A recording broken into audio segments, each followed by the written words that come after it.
आपको मैं बधाई दूंगा।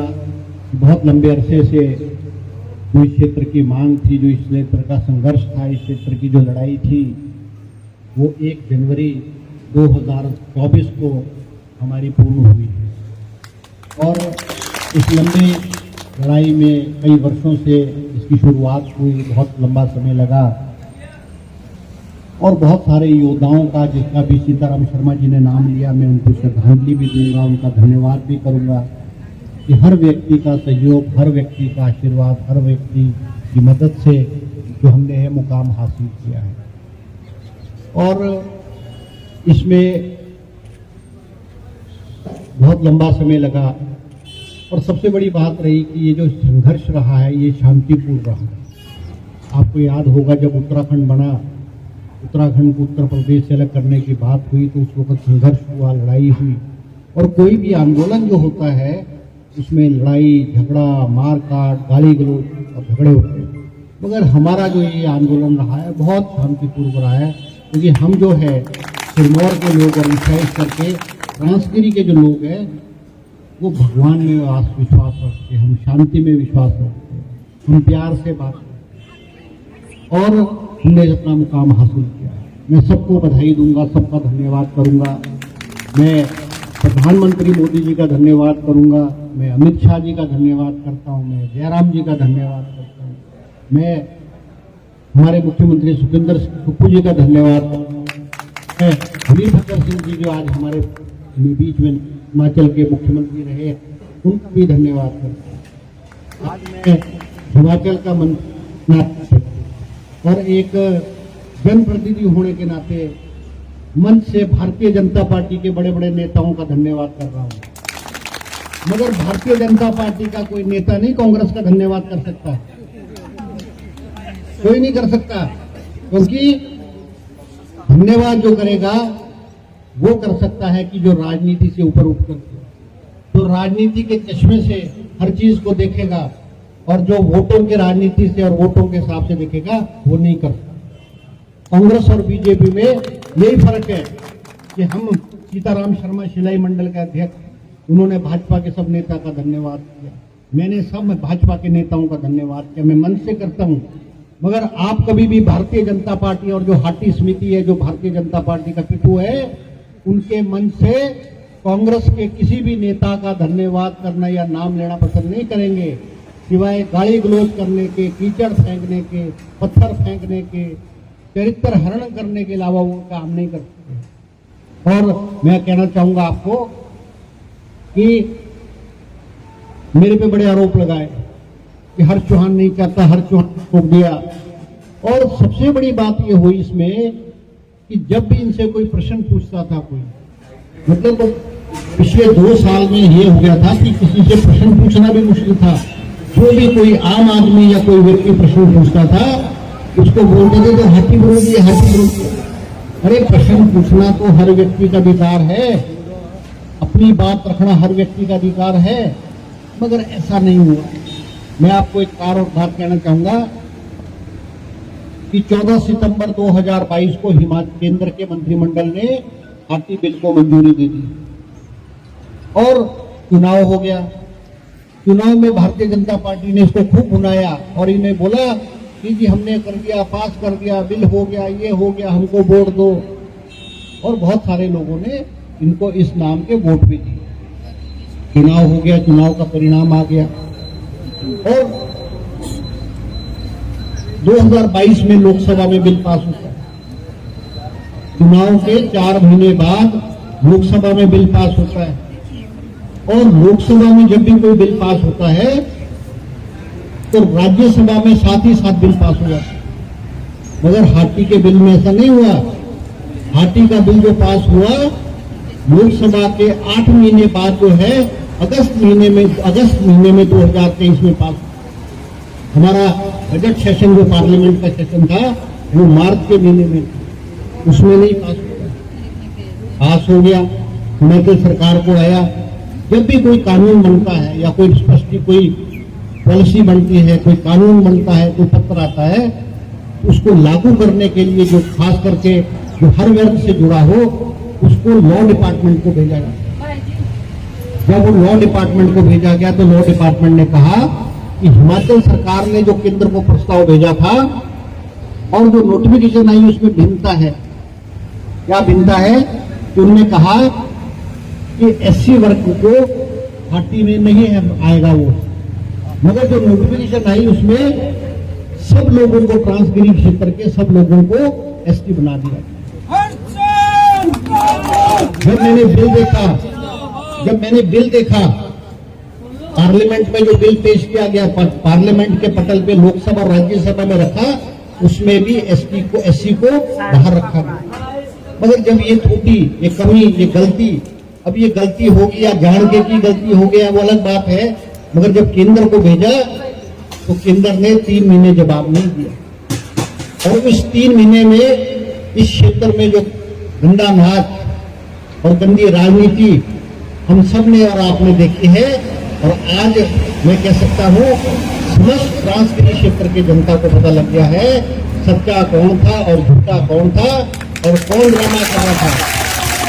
पहले कहते थे स्पष्टीकरण की तो जरूरत ही नहीं है, स्पष्टीकरण की जरूरत नहीं है। अब तो स्पष्टीकरण आया। हमने 24 घंटे में, मैंने कहा था और हमारे मुख्यमंत्री ने कहा था केंद्र से 24 घंटे में स्पष्टीकरण आएगा, हम 24 घंटे के अंदर करेंगे। हमने 10 घंटे के अंदर जो है हाथी की अधिसूचना कैबिनेट बुलाई, कैबिनेट ने उसको पास करके ट्रांसगिरी क्षेत्र की 1,60,000 जनता को ये तोहफा नए साल के रूप में हमारे मुख्यमंत्री ने आप सबको दिया। और हमने सेक्रेटरीट बुलाया। जब ये तनाव चल रहा था, सरकार का चुने हुए का काम है कि समाज के सब लोगों को बैठा करके बात की जाए। हमने जब सेक्रेटरीट में बुलाया, हाथी समिति के लोग बुलाए, हमने ओबीसी का समाज बुलाया, हमने एससी के समाज बुलाए, और वहां जब ये बहुत अच्छी चर्चा हुई और ऐसा लगा कि मैंने कहा कि भाई सरकार ये करे कि हमारे जो सर्टिफिकेट है वो टेम्परेरी प्रोविजनल सर्टिफिकेट का प्रावधान करे। मगर जब उनको लगा, हाथी समिति के कुछ लोगों को लगा कि ये तो बात बनने वाली है, तो नारे मार करके आपस में बाहर उठ करके चले गए। और हिमाचल के सेक्रेटरीट में पहली बार हुआ है कभी किसी वर्ग ने, समाज के किसी वर्ग ने, समाज के किसी कर्मचारी ने या किसी राजनीतिक पार्टियों ने सेक्रेटरीट में मुर्दाबाद के नारे मारे। ये सर्टिफिकेट किसने दिया? हाथी समिति के लोगों ने पहला सर्टिफिकेट हिमाचल प्रदेश में सेक्रेटरीट के अंदर नारे मारने और बदतमीजी का करने का सर्टिफिकेट हासिल किया। हमें नहीं फर्क पड़ता, मगर इससे हमारा सारा समाज, सिरमौर के लोग, ट्रांसगिरी के लोग, पहाड़ के लोग, जो हमारी ये संस्कृति नहीं है, हमें विभिन्नता हो सकती है, हमारे में हमें विचारों की विभिन्नता हो सकती है, मगर हम कभी एक दूसरे के इस तरह से कपड़े नहीं फाड़ते जिस तरह से आपके इस टोन में भी जो है मेरे बारे में 10 तरह की टिप्पणियां गंदी टिप्पणी की गई है। आज मैं पूछना चाहता हूं, आपने जो टिप्पणी कर दी, क्योंकि जो टीस है, जो दर्द है, वो तो 2022 के विधानसभा चुनाव का है, और ये जो टीस है वो निकलती रहेगी इनकी। हम बुरा नहीं मानते, क्योंकि आदमी जब खड़ा होता है, मंच पे अपनी बात रखता है, तो वो अपनी जो संस्कार है, अपनी जो औकात है, अपनी जो सोच है, वो मंच के माध्यम से वो निकालता है। जनता देखती है, कोई गलत बोलता है, कोई ठीक बोलता है, कोई भला बोलता है, कोई बुरा बोलता है, मगर कहते हैं ये पब्लिक है, सब जानती। जब ये संघर्ष चला, हमने सेक्रेटरीट में बुलाया, हमारे एक अनुसूचित साथी के व्यक्ति ने वहां कह दिया, जैसे बात बात में करते, यार तुम गाँव में तो बोलने नहीं, तुझे यहाँ तो बोलने दो, और उसको मारने पड़ गए, उसको लड़ने पड़ गए। और हमारे जो अमित चंद जी थे, वो अध्यक्ष थे हाथी समिति के, उनको भी जबरदस्ती जो बाहर नहीं जाना चाहते थे, मगर जो कुछ कर्मचारी जिन्होंने पहले अपने कर्मचारी के रूप में भ्रष्टाचार किया, खूब लूटा पोंटा फूटा, में सब जानते हैं कौन कौन आदत है उनको खराब करने की, जबरदस्ती उठा करके वहां से ले। और हमने कोशिश की कि नहीं, जो हमारी इम्प्लीमेंटेशन हो, हमारे समाज में खराबी ना हो। फिर छिलाई में हो गया, तौल में हो गया।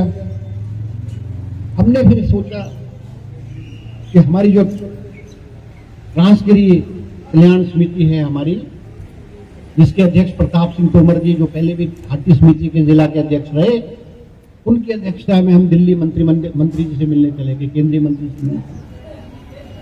28 दिसंबर को हम मिले, हमने मंत्री को सारी बातें कही और उनको जो मैंने समझाया, उनको मैंने कहा तो उनके ध्यान में नहीं था। उन्होंने कहा कि कुछ लोग आए थे, ट्रांसगिरी क्षेत्र के लोग, सिरमौर के लोग आए थे और हमें कह रहे थे कि इसको तो लटका के रखो, लोकसभा चुनाव तक हमने बनाना है इसको।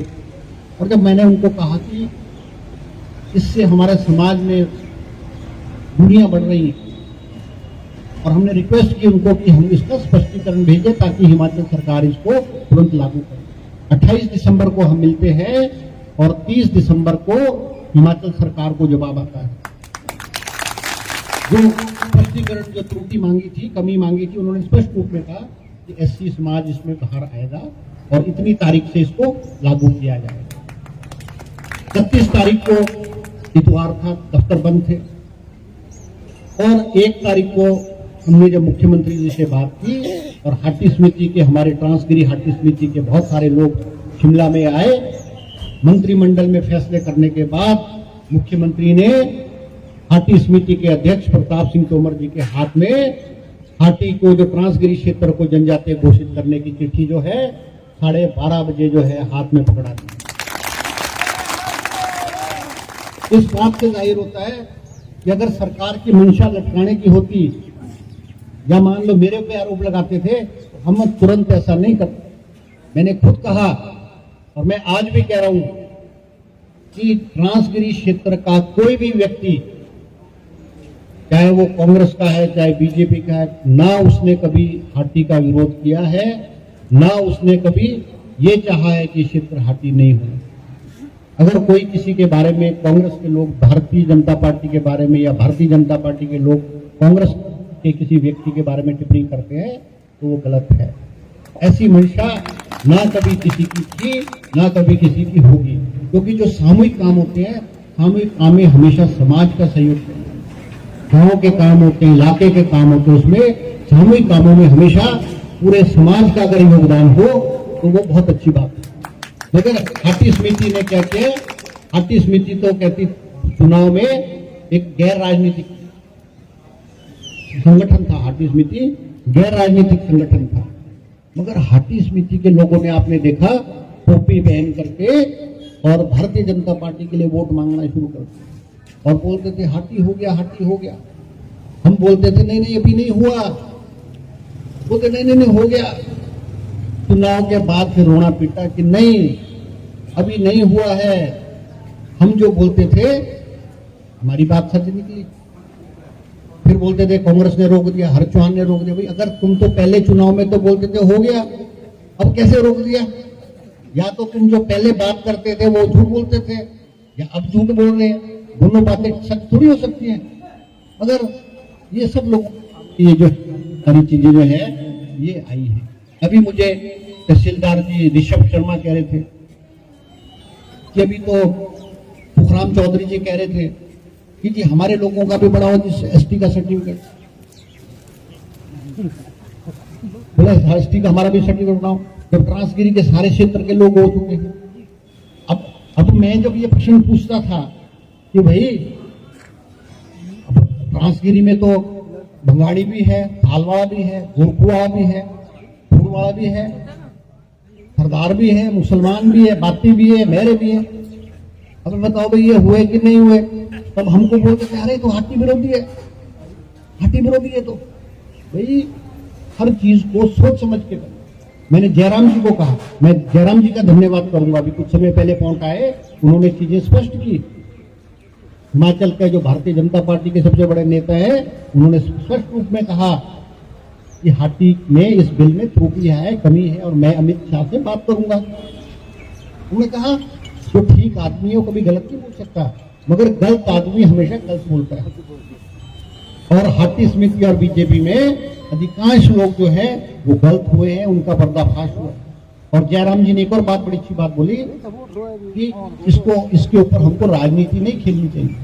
वो तो हिमाचल का नेता है, वो तो बोल सकते थे कांग्रेस गलत है, सरकार गलत है, हर्ष चौहान गलत है, प्रणब गलत है, मगर ठीक आदमी ठीक बात बोलता है, क्योंकि ठीक आदमी ने लंबे समय तक राजनीति करनी, उन्होंने बोला।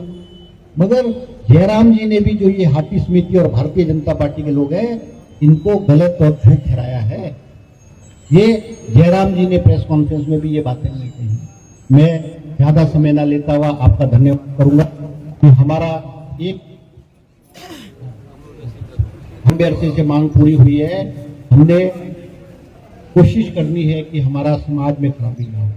अब मुझे भारतीय जनता पार्टी के आदमी ने बोला, मैं भूलना नहीं चाहता, ये बोला कि जी केंद्र सरकार और कुछ लोगों की सोच थी कि हिमाचल सरकार जैसे केंद्र ने भेजा ऐसे इम्प्लीमेंट, उसका परिणाम क्या होना था? उसका परिणाम ये होना था कि जो एससी समाज है वो सड़कों पर उतर जाता और ये कहता कि भाई नहीं, हम तो बिल में भी हम नहीं है, हिमाचल सरकार के प्रपोजल में भी हम नहीं है, तो हिमाचल सरकार ने कैसे बढ़ा दिया हमको? और वो हमको हमारे खिलाफ, कांग्रेस के खिलाफ और हमारे खिलाफ सड़कों पे एससी समाज आ जाता। जब एससी समाज हमारे खिलाफ आता तो दिल्ली से फिर चिट्ठी कि नहीं, ये तो एससी समाज अंदर नहीं है, ये तो एसटी से बाहर है।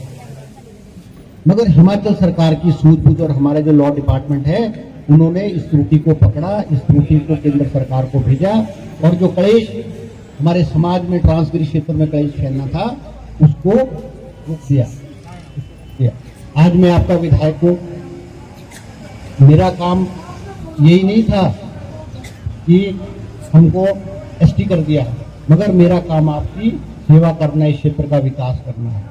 अभी जब से हमारी सरकार बनी है, मैंने इस क्षेत्र में 100 करोड़ रुपए से अधिक पैसा पहुंचाया है। 100 करोड़ रुपए से अधिक पैसा हमने 52 करोड़ रुपए प्रधानमंत्री सड़क योजना फेज 3 के अंदर किया, 28 करोड़ रुपए कोटी से कोपट्टा, 16 करोड़ रुपए राबल से नाया पंजोड़ और शिलाई नाया से कांडी सुंदराड़ी 6.5 करोड़। आपके स्टोन साल वाला हमारी ये सड़क है, कच्ची ढांक पिछले कई वर्षों से तंग कर रही है, बरसात में परेशान होते हैं, कारोबार पत्थर का कारोबार खराब हो जाता है। हमने अभी 16.5 करोड़ रुपए की लागत से ये आपके साल वाला भटरोग स्टोन रोड 16 करोड़ रुपए सेंक्शन होंगे और साड़ वाले खाए में पुल भी बनेगा। और ये जो सड़क है ऑल्टरनेट सड़क, शिलाई कॉन्स्टिट्यूएंसी के लिए ऑल्टरनेट सड़क के रूप में जो है हम इसके जल्द टेंडर लगवा देंगे। हमने काम किया। मैंने हमारे गुद्दी गांव में 3.25 करोड़ से पीने के पानी की स्कीम के पैसे सेंक्शन नाबार्ड से हो गए। हमारे शिलाई में बागना गांव है, वहां पीने के पानी की बहुत किल्लत थी, मैंने 3 करोड़ रुपए की लागत से उठाऊ पेयजल योजना वहां के लिए स्वीकृत की है। आज हमने हमारा लक्ष्य अब इस क्षेत्र को आगे बढ़ाना है, इस क्षेत्र को विकास करना है। हमने डे बोर्डिंग स्कूल के रूप में हमने स्टोन में आपके जो सीनियर सेकेंडरी स्कूल है उसको डे बोर्डिंग स्कूल के रूप में एक विकसित किया जाएगा और 1 करोड़ रुपया उसके डेवलपमेंट के लिए जो फंड भी आ गया है। अभी हमने कोड़गा से मांडल कोड़गा स्कॉली रोड है, उसके लिए 24 करोड़ रुपए की जो लागत से हमने नाबार्ड को डीपीआर बना करके 24 करोड़ की लागत से नाबार्ड भेजा है। मैंने कम से कम 50 करोड़ रुपए की डीपीआर 50 करोड़ की डीपीआर बना करके नाबार्ड या केंद्र को भिजवाई है। और मैं कह सकता हूं 5 साल में सिवाय शिलान्यास और घोषणा के कुछ नहीं हुआ है, कुछ भी नहीं हुआ है। मैं हैरान हूं कि मैं भूखता हूं, देखता हूं कि जो इनकी घोषणाओं को जब मैं करता हूं आप हैरान होंगे। शिलाई में शिलान्यास कर दिया, मिनी सचिवालय का पत्थर लगा दिया, पैसा नहीं, उसकी शुरुआत अभी मैंने 2 महीने पहले की, 5 करोड़ रुपए लागत पैसे दिया मैंने। कमरों में सीएचसी है, 50 लाख रुपए मैंने उसको डीएमएफटी में दिल्ली डीएमएफटी में पैसे कराए, अभी तक काम शुरू नहीं हुआ। मैंने टिम्बी में आईपीएच के रास्ता उसका शिलान्यास हो गया, तो मैंने पूछा कि यार जमीन कहाँ है, बोली जमीन तो हुई नहीं। मैं पत्थर कहाँ लगाया, बोली वही सड़क में लगा दिया था हमने। कहते उस वक्त को ये इतनी आग लगी थी, इनको ये सुनने को तैयार नहीं थे। अब हमने टिम्बी के रेस्ट हाउस के लिए एक जमीन चयनित की है और हम उसका काम जो है शुरुआत करने वाले हैं। पीएचसी की बिल्डिंग, टिम्बी में पीएचसी की बिल्डिंग वो नहीं 5 साल नहीं थी। ये बोलते थे अरे पीएचसी तो है ही नहीं। हमने सरकार बनने के बाद डॉक्टर भी बिठाया, जमीन भी चयनित की और मैंने टेंडर भी वहां के 50 लाख रुपए की पीएचसी के लगाए। आज हमारा लक्ष्य है इस क्षेत्र का विकास हो। रोनाट डिग्री कॉलेज 2016 में खोला था, डिग्री कॉलेज, एक पत्थर भी ईंट का नहीं लगा डिग्री कॉलेज का। हमने 5.5 करोड़ की लागत से रोनाट डिग्री कॉलेज के भवन की शुरुआत हमने कर दी अभी 3 महीने पहले हमने की। इसी तरह से क्षेत्र में अलग अलग जगहों पे जहां जाए, जैसे स्टोन में पीएचसी नहीं है, अभी हमने केस बनाया, मैंने 10 विश्व जमीन पीएचसी हेल्थ डिपार्टमेंट को दी है, मगर उन्होंने कहा कि 10 विश्व बहुत कम जमीन है, अगर आइंदा जब हॉस्पिटल बड़ा होगा तो हम उसको बढ़ाने की, हमने फॉरेस्ट की जमीन में 5 बीघे का केस बनाया अभी हमने, जिसमें हम आईटीआई की बिल्डिंग भी बनाएंगे, हम पीएचसी की बिल्डिंग भी जो है स्टोन में पीएचसी की बिल्डिंग भी बनाएंगे, ताकि जो सुविधाएं हैं लोगों को जो है सुविधाएं हैं वो मिल सके। आपके कंटी मशुआ की सड़क की हालत खराब थी, 5 साल गड्ढा नहीं भरा, हमने उसको मेटलिंग टारी करा करके ठीक कर दिया। स्टोन से चांदनी की सड़क की हालत खराब थी, 2017-18 में एक भी गड्ढा नहीं था इस सड़क में, मगर आज ये सड़क जो है वो सड़क नहीं है, सड़क में गड्ढे गड्ढे गड्ढे।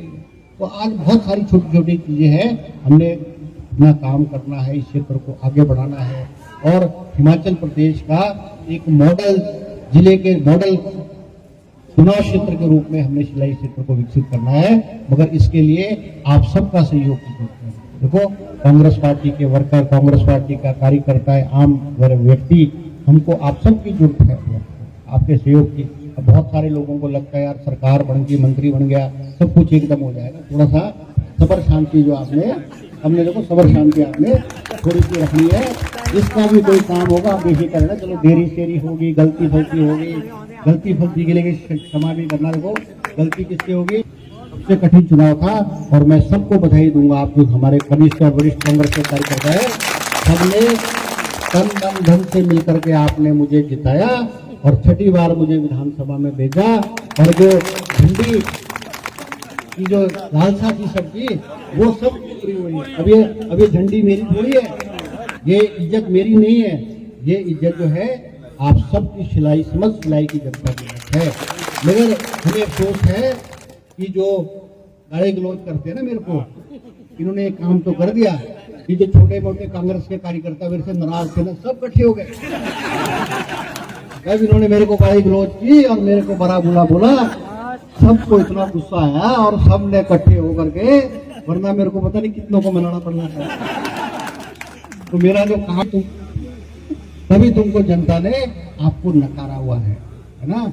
तो हमारा सबसे कठिन चुनाव था, जिसमें हाथी वाले भी लगे हुए थे, माटी वाले भी लगे हुए थे और पैसा भी लगा हुआ था, जयराम भी लगा हुआ था, अमित शाह भी लगा हुआ था और सारे लगे हुए थे कि हर्ष चौहान को कैसे हराया जाए। मगर मैं कह सकता हूं कि देखो, जो ईमानदारी है, जो देवी देवताओं की जो कृपा है, उस सब की वजह से जो है हम सब की जो है वो लाग रहे है ना, इसको हमको बना के रखना है। और ये जो है ना, ये मान लो बोलते हैं, हमें नहीं फर्क पड़ता है। ऐसा तो देखो राजनीति में आलोचना भी होती है, मगर एक जो स्वस्थ आलोचना होती है, जिसको कहते हैं कि हेल्दी आलोचना होती है, वो एक अच्छी बात है।